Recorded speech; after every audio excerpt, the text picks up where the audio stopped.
Aujourd'hui, je souhaite vous aider, vous, à développer votre positive attitude, votre optimisme, pour vous sentir bien grâce à des actions simples à mettre en place dans votre quotidien.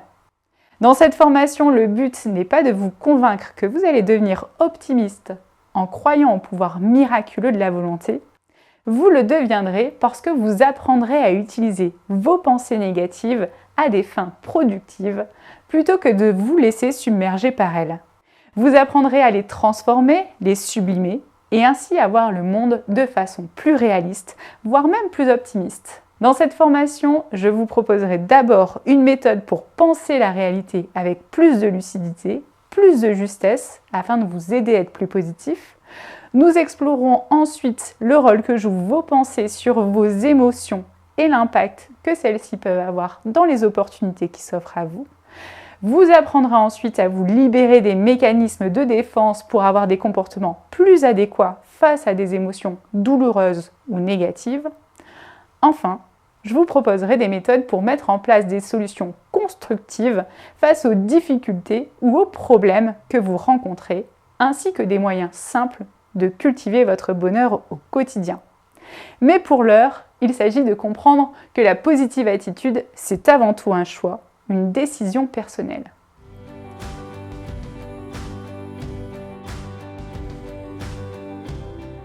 Il faut comprendre qu'être positif, ce n'est pas vivre dans le monde des bisounours.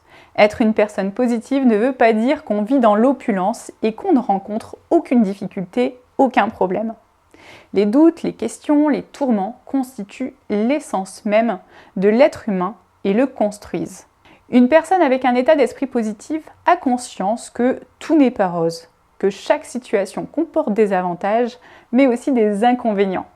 Elle va juste décider consciemment de focaliser son attention sur le positif. Car oui, être positif, c'est avant tout une question de choix. Ainsi, vous ne verrez le verre à moitié plein que si vous décidez fermement de le regarder avec un œil neuf dès aujourd'hui. Et je parle bien d'une décision ferme et non d'un souhait ou d'un vœu pieux, à l'image des bonnes résolutions prises pour la nouvelle année. Sans un véritable engagement envers vous-même, vous continuerez à voir les choses du mauvais côté.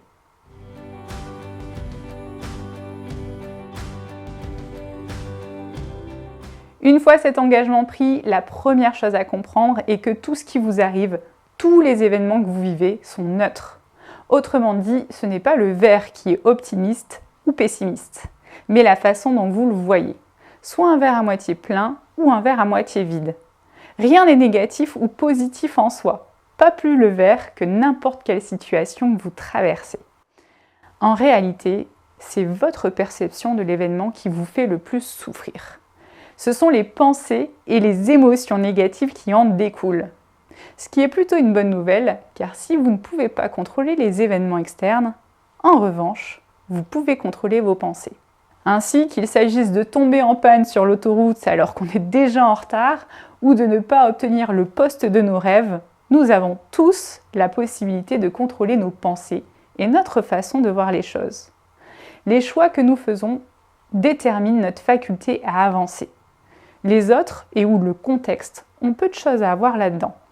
À ce sujet, le célèbre homme d'État britannique Winston Churchill disait « Un pessimiste voit la difficulté dans chaque opportunité, un optimiste voit l'opportunité dans chaque difficulté. » Mais comment peut-on voir le positif quand on a pris l'habitude de voir le négatif dans la majeure partie des situations ?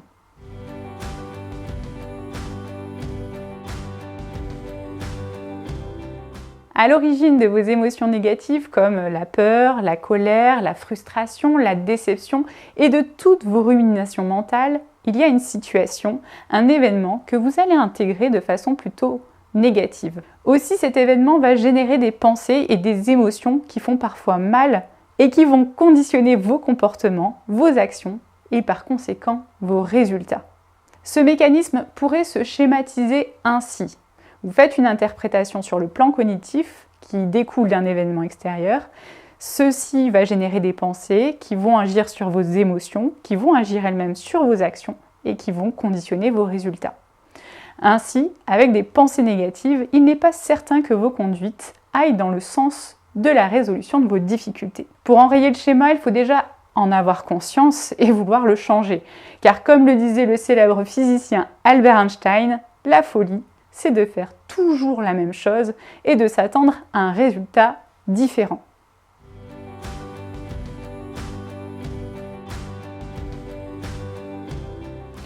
Pour s'approcher d'une vision plus optimiste du monde, il faut donc apprendre à découvrir les pensées à l'origine de vos émotions négatives afin d'engendrer des émotions plus positives et des comportements plus adéquats.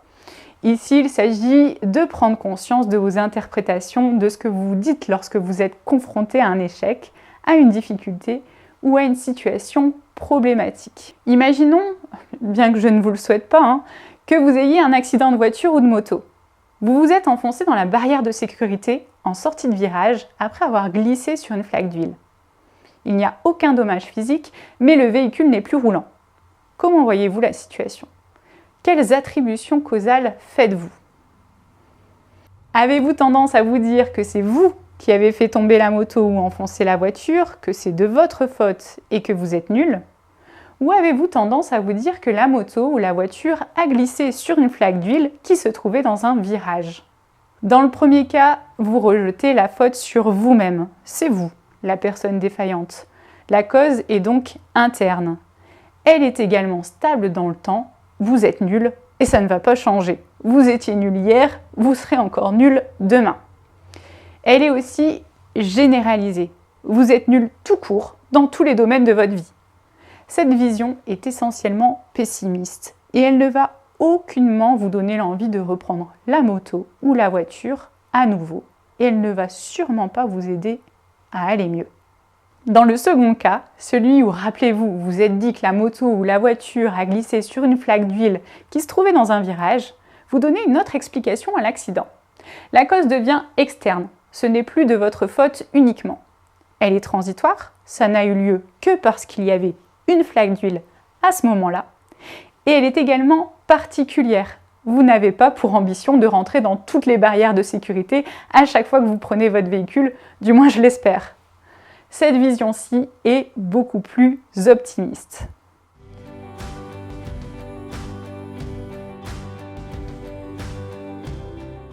C'est un exercice que je vous invite à faire dès maintenant.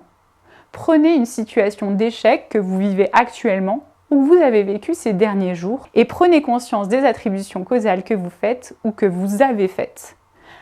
Avez-vous une vision plutôt optimiste de la situation ou une vision plutôt pessimiste ? Si cette dernière est plutôt pessimiste, alors essayez de prendre du recul sur la situation. Autant de recul nécessaire pour trouver des circonstances atténuantes, pour comprendre que l'événement est temporaire et qu'il est lié à un contexte particulier. Alors, vous aurez plus de chances d'adopter un point de vue optimiste et cela sera fini des ruminations à ce sujet.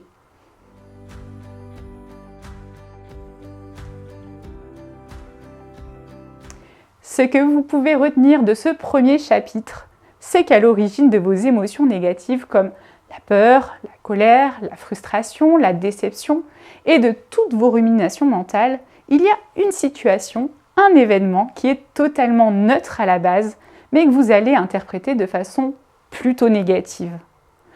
Pour avoir des pensées plus positives face à un événement, il s'agira de faire de meilleures attributions causales en prenant du recul sur la situation pour trouver des circonstances atténuantes, pour comprendre que l'événement est temporaire et qu'il est lié à un contexte particulier.